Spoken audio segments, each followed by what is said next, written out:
We are recording. Is it recording? Yes. I cannot play upon any stringed instrument, said the Athenian philosopher, but I can tell you how of a little village to make a great and glorious city. For thousands of years, cities have been the most economical places to live and to work. If you had anything to sell, there was the largest number of potential customers.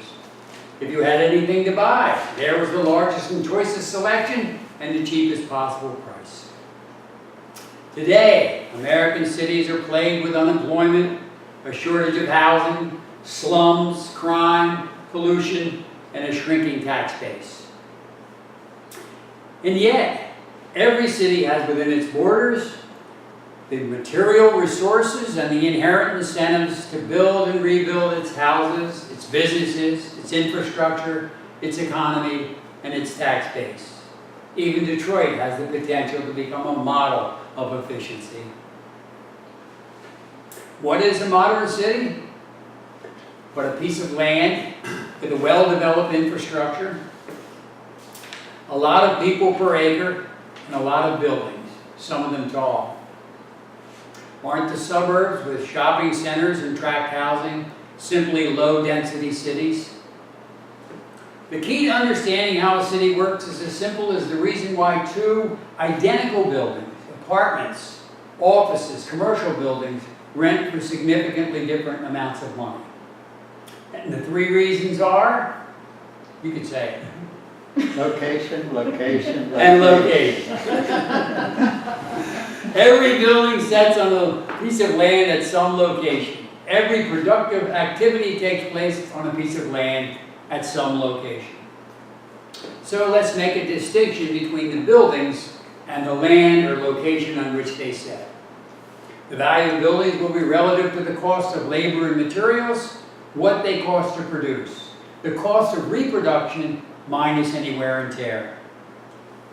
By contrast, land has no cost of production, and yet we know exactly how to measure its value. If it's residential land, we consider its proximity to jobs and shopping, access to public transportation, the quality of public schools, the level of safety and beauty, and even the sense of community. If it's industrial land, the most valuable has access to deep water, railroads, high voltage electric, industrial water mains, and easy access to the interstate highways. About being in an area with a skilled workforce. And if it's commercial land, the most important factor is the number of potential customers. Now, what actually creates the value of urban land? Can two people build a house more than twice as fast as one person who's working alone? Suppose one group grows food, another makes clothing, a third builds shelter. Each group develops special skill and knowledge. They accumulate tools and machines for each specific job, and they experience economies of scale. Far more is produced than would result if each family were independently making their own food, clothing, and shelter. The denser the population, the greater the potential to subdivide labor, to accumulate tools and machines for each facet of each production, and to produce in larger and larger economies of scale. Imagine trying to set up an automobile assembly plant in a community with less than 1,000 people. You not only need all the people who work in the factory, but you need workers at the grocery store and the gas station. You need barbers and plumbers and roofers and doctors, and the list goes on. As population grows, the level of productivity grows with it. But at some point, transportation is hampered by mud, and the same rivers that connect one city to another impede transportation within the economic community. At some point, well water is harder to establish and human waste is harder to get rid of. At this point, each new person does not increase productivity more than the last. We've reached the law of diminishing returns. So we pave the streets, construct bridges, build water and sewer systems, establish gas, electric, police, and fire departments. Now we can live and work in multi-story dwellings and factories with greater and greater subdivisions of labor that create a potential for larger and larger economies of scale. And the greater productivity which results from denser populations which is enabled by the infrastructure and public services, makes each worker far more productive when they're working in a city. But do people who work in a city get paid higher wages? Workers might be paid higher wages in New York, but in terms of what you can buy or standard of living, do they live substantially better in the city of New York than they do in rural Pennsylvania? You're supposed to say no. And if they did, we would all move to New York, and wouldn't the competition soon bring the standard of living in New York back to the common level? If you lend money for a project in the city of New York, do they pay you higher interest rates? We know by observation and experience that wages in the return to buildings, machinery, inventory tend to an amount below which productivity would fall. That is to say, if they offered lower pay, the workers would not be as productive. The least productive workers are assured the minimum wage. All others receive only what it takes above and beyond that minimum wage for the supply of each type and level of skill and knowledge to meet the demands of the market. The return to buildings, machinery, inventory is never more than is necessary for the supply to meet the demand.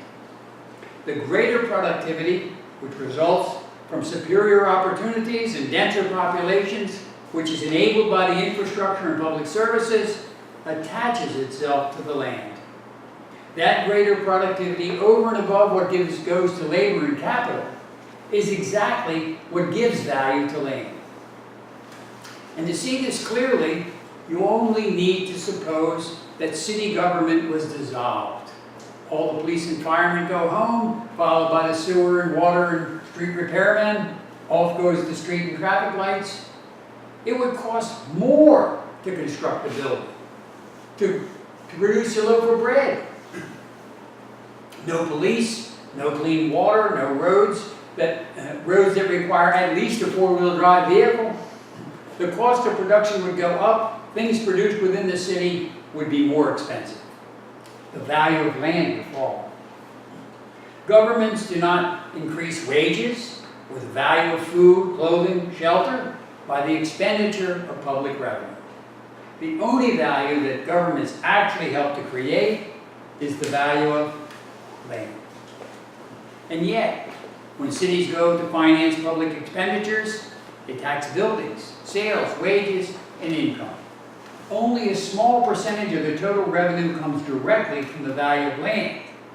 But in the process of taxing other things, they destroy part of the land value that they help to create. I'll start with the tax on buildings, which is most cities' largest source of revenue. What would anyone pay per month or per year for the use of a parcel of urban land without anything on it? Even a surface parking lot requires some amosite, but what would they pay? Virtually nothing. The income from land is whatever is left after all the expenses of providing the building. The more you pay in taxes on the building, the more it costs to provide the building, and the lower the income from the ownership of land. How about a sales tax? Suppose that with the recession of 2008, businesses were failing, sales were falling, and the city was losing revenue.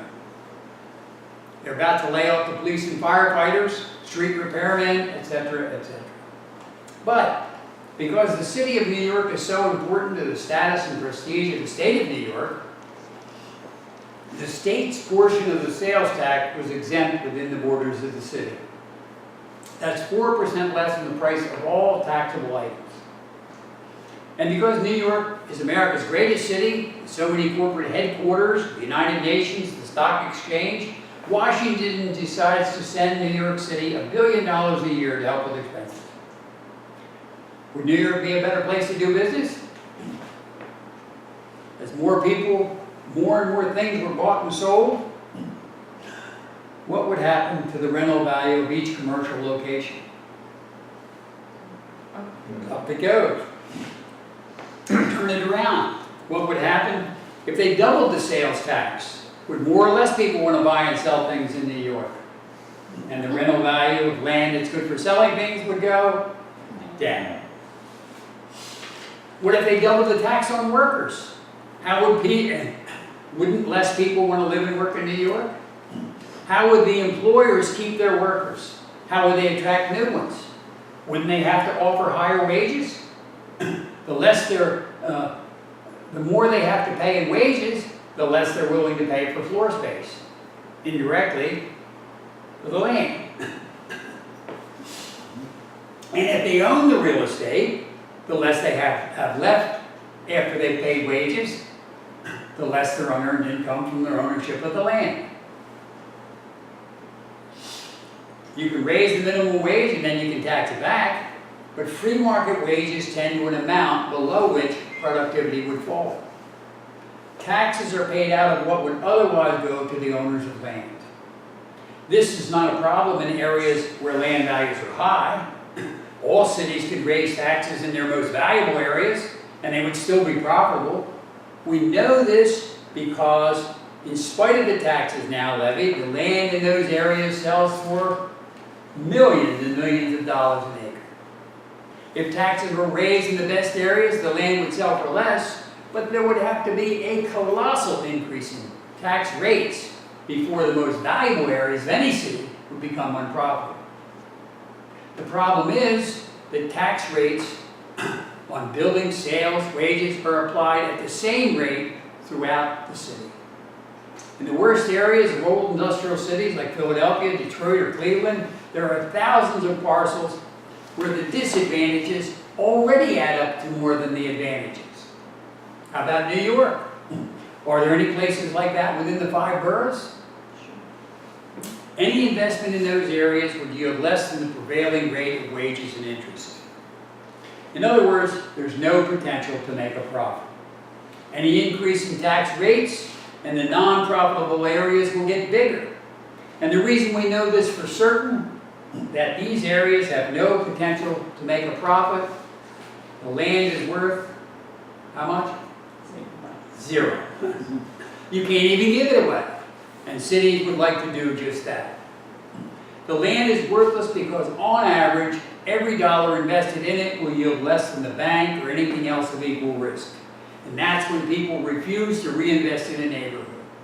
The very same neighborhoods that were once thriving communities. In many cases, they centered around factories, and in the 1960s and 70s, when they were unable to compete with cheaper foreign products, they shut those factories down. They didn't auction them off to the highest bidder who would put them to some other use. They shut them down and they left them idle. Perhaps they were waiting for tariff protection or something else, but in fact they stayed idle. The workers went other places looking for work. The communities declined from lack of jobs, and the value of the land went downward. In Philadelphia, some of those homeowners left their houses empty or rented them out for whatever they could get, thinking that jobs would again return and the value of their homes, well, the value of their land, would again rise. Of course, in most distressed areas, that did not happen.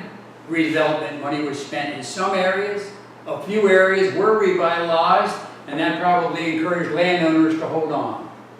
Nonetheless, at some point, when a major repair is needed, that is when it is clear that it would be a better investment to put the money in the bank or the stock market than to put on a new roof or install a new heating system.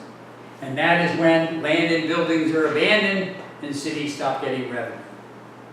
One attempt to rescue distressed areas is called enterprise zones. Taxes are exempt in whole or in part in order to stimulate productivity and encourage redevelopment.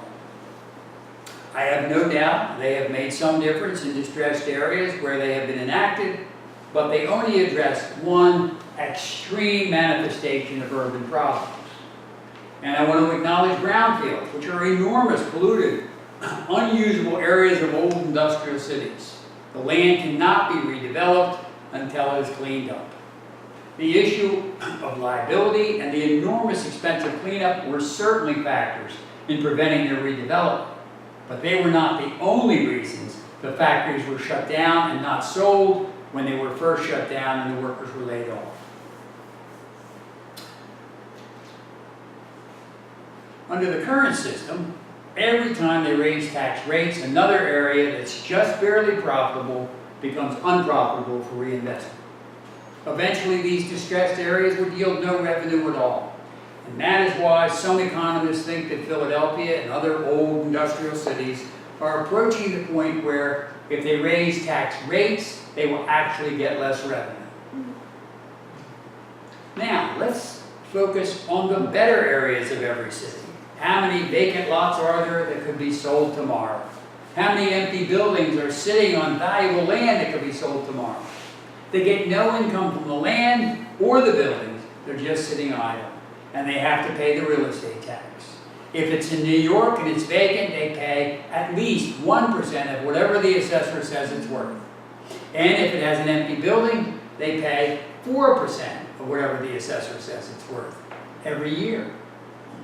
If they sold the land and put the money in the bank or the stock market, they'd be getting money instead of paying it out. Why would anyone give up getting income while paying out the real estate tax? And the answer is? Speculation. What'd you say? Speculation. Speculation! They expect the land to increase in value far more than the income they're losing, plus the taxes they're paying to the city. They're land speculators. Even when the price of land is falling, as it was in 2008 and to 2010, a lot of these guys were thinking long term, the price will go back up. Now is not the time to sell.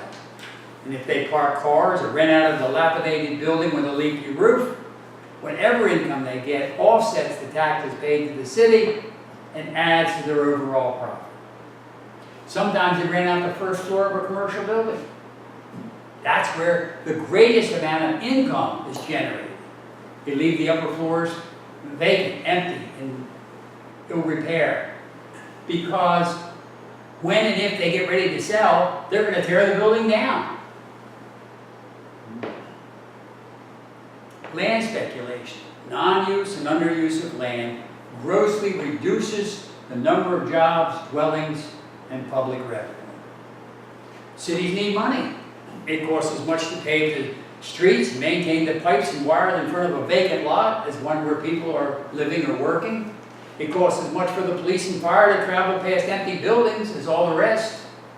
What about all the 1-, 2-, 3-story buildings in commercial districts where the highest and best use is 20, 30, 40 stories tall? The city has to maintain the infrastructure in case every one of those landowners does build to the highest and best use within these legal limits. And where do they get the money? They tax existing buildings, wages, sales. Most cities have lost population. New York is the exception. Buffalo has lost half its population, while that of the United States as a whole has doubled. And this compounds the problem, because their expenses do not diminish proportionately as their population does. The problem comes down to this: collecting revenue based on the value of buildings, sales, wages, profits, or even income eliminates the cost of holding unused and underused land.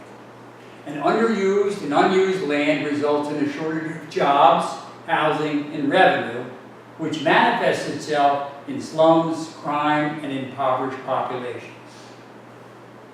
How do we create an abundance of jobs, housing, and public revenue? Abolish all other taxes and collect whatever revenue is needed from the rental value of land. A tax on the rental value of land is not really a tax in the sense it doesn't confiscate property. It's simply a charge levied in reference to the value of the benefits received by the payer. What could be more reasonable, equitable, and deliver a better outcome? By taxing the rental value of land only, we would relieve the worst areas of every city from the burdens of taxation. While they have streets and sewers and police presence, they're filthy with crime and drugs and violence, and the market says the disadvantages are equal to or greater than the advantages. They have no land values, therefore there is no net benefit received from the city or society as a whole. At the same time, we could get substantially more revenue from the best areas. Land value taxation would create a stimulus to put all valuable land to its highest and best use within the legal limits. Whether the land has a 40-story building or is left vacant, whether anyone works on the land or not, whether anything is sold on the land or whether any income is gained, the payment is the same. It is based only on the potential income of the site. In time, redevelopment would radiate back into the slums, and as the previously worthless areas provided jobs, housing, and a healthy, safe environment, the land there would attain a value and represent its fair share of the city's revenue. To implement this, you would need to assess the rental value of every parcel of land within the city. What the rental value of each parcel would be if the city levied no other taxes. Not an easy task. You have to know the cost of construction and the current rate of interest, maintenance and management, and what people pay for floor space at each location. The difference is land rent. And after you figure out what size building within the legal limits will give you the largest difference between the cost of providing the building and what people pay for floor space, you have determined the potential rent of land, or in plain English, the rental value of land, which is exactly what every prospective buyer of land calculates before they make an offer. Now, there are two important things about this proposal. One, unlike the single tax proposed by Henry George, it will not collect the full rental value of the land, and therefore it will not destroy the selling price. However, by shifting taxes to the value of land within a city for municipal revenue,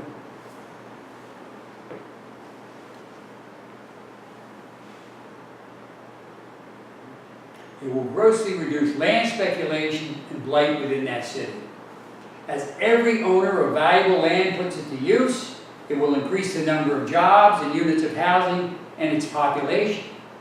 It will become a more desirable place to live and work, and the value of the land within that city will go up. And two, whether all taxes are replaced by the rental value of land or there's only a partial shift of the real estate tax from buildings to land, the more fully any parcel of land is put to use, the less its owner will pay in comparison to the present tax system. That's because the guy who has an empty building or a vacant lot will pay exactly the same as the person who maintains their house or business building in excellent condition. The difference will vary with the desirability of the neighborhood or the number of potential customers, not the condition of the building or how hard someone works. There is no question, land value taxation will create an abundance of additional jobs and housing in any city that adopts it. And were it applied to all taxes throughout the country, there would be full employment and affordable housing for all. However, as many more jobs and units of housing are created in a single city, competition for those jobs will come from near and far. So, it won't put every single person with the lowest skill and education to work. But it will generate sufficient revenue to pay for public housing, education, and social programs that are needed. I do acknowledge that landowners are by far the biggest winners under this partial and limited application of land value taxation. However, is it not better to increase the number of jobs? Is it not better to increase the number of houses or apartments instead of people living on the streets? Is it not better to get rid of the slums and abandoned buildings? Is it not better to have an ample source of revenue, even if landowners are the biggest winners in this initial phase before we collect the full rental value of land throughout the entire country?